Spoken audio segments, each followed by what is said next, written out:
Hey everyone, it's Richard Metal Fan here, bringing you guys an old school album review, still in quarantine. Today we're going to be looking into the third album from the metal gods, Black Sabbath, entitled Master of Reality, the band's third album released in the year 1971.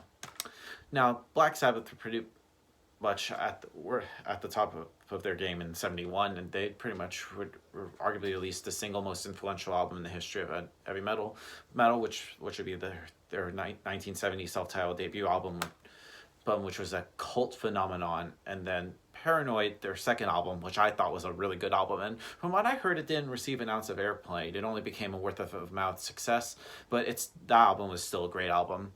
And yet, that very same year, they pretty much wrote and recorded another album, and of course, here we are in 1971 with the release of their third album, Master of Reality.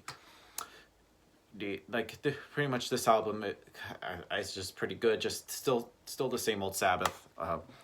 Vocally, like Ozzy Osbourne could do no wrong, and I just like Tony, like really great vocals from him, and he pretty much sounds as tight as they ever were here. And Tony Iommi's has some crushing down-tuned riffs, and highlighted by sort of like Geezer Butler's thunderous bass lines and Bill Ward's jazzy drumming. And it's pretty, I feel like they pretty much hadn't break out of their formula yet, but yeah, I'm getting way off track. So without further ado, let's dive into this album track by track. Now, starting things off is Sweet Leaf, which is kind of appropriate since today is 420, and hence why why I'm reviewing it. I don't know. No, it starts off kind of weird with a little bit of a cough, which from what I heard, it was Tony Iommi choking on a joint.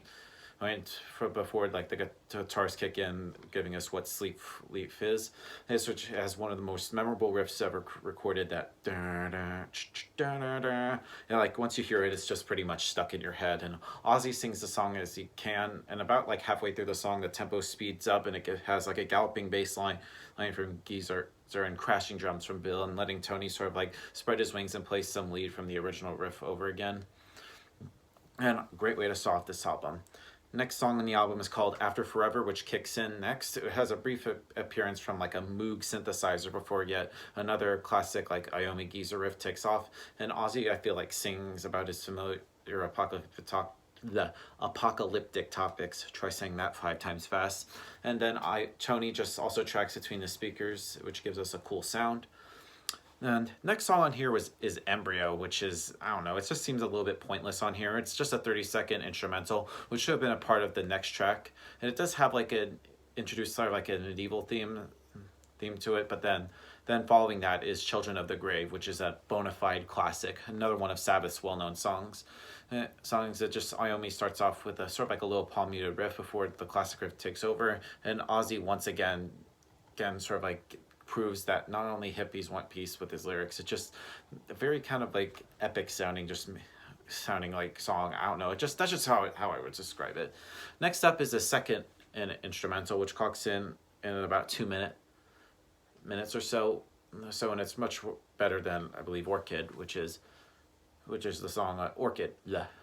Which is a kind of like almost sounds very medieval sounding a little bit, which has a very calm and very well written acoustic part from Tony before like one of his most evil riffs comes in, which gives us the next song, which is Lord of the World. It pretty much exhibits the snake crawl sludge that pretty much Sabbath had invented in the 1970s. And then we get to probably the biggest surprise of the album is one of the most forgotten tunes in Sabbath's entire catalog is Solitude. Dude, this one has probably been one of my favorites. It's sort of like based around a medieval chord progression that was associated with Satanism. I feel like Tony and Geezer paint a perfect smooth picture, while Ozzy's sort of like depressive like vocals are augmented by a flute and later a rhythmic piano. And Bill never makes his entrance, letting this fantastic song remain mellow the whole way through. But then I feel like this pretty much ends the album on a bang with the heavy metal tracks Into the Void. And Tony and Geezer's riffs are the best, and Ozzy's like walls are rarely so effective. And so that is the album draws to a close with a wailing solo from Tony, and has certainly been an effective listen.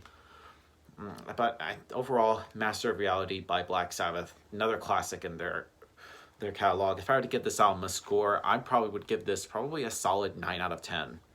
So yep, that's my review of Master of Reality, guys. Let me know in the comments what you guys think about it, and I'll see you all in the next video. And also, happy 420.